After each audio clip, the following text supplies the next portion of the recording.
بسم اللہ الرحمن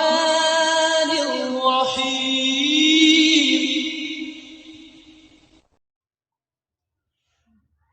قرآن مجید کے اندر جتنے بھی الفاظ استعمال ہوئے ہیں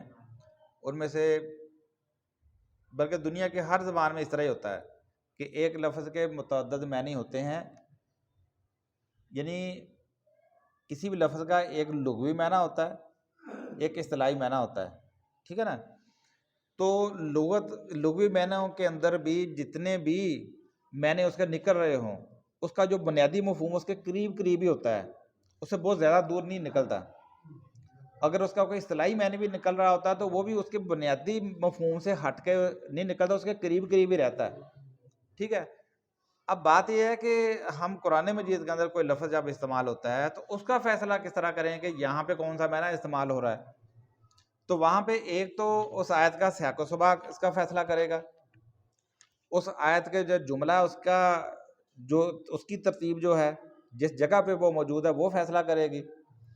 اور اس سے بھی بڑی چیز یہ ہے کہ اس زبان کے جاننے والے جب کوئی جملہ بولتے تھے تو اس جملے میں اس لفظ کو جب رکھتے تھے تو اس کو کن معنوں میں استعمال کرتے تھے؟ تو اہل زبان یعنی قدیم دور کے جو اہل زبان، آج کے عرب نہیں، یعنی زمانہ نزول کے قرآن کے جو لوگ تھے اس دور کے اندر جس لفظ کو جن معنوں میں استعمال کیا جاتا تھا، جس ترکیب کے ساتھ استعمال کیا جاتا تھا، تو ہم وہ معنی لیں گے، آج کے اہل عرب کا بھی نہیں لیں گے، کیونکہ آج ان کے اندر بے شمار تبدیلیاں آ چکی ہیں۔ جس طرح آج ہماری اردو وہ نہیں ہے جو آج سے 70 سال پہلے والی اردو تھی، آج کی انگلش وہ نہیں ہے جو آج سے 70 سال پہلے کی انگلش تھی، تو زبانوں کے اندر تبدیلیاں آتی رہتی، تغیرات آتے رہتے ہیں۔ تو قرآن کی عربی وہ ہے جو نزول قرآن کے دور کے قریش بولا کرتے تھے، تو نزول قرآن کے دور کے جو قریش کی عربی ہے وہ بھی کتابوں کی شکل میں محفوظ ہے، ان کے جو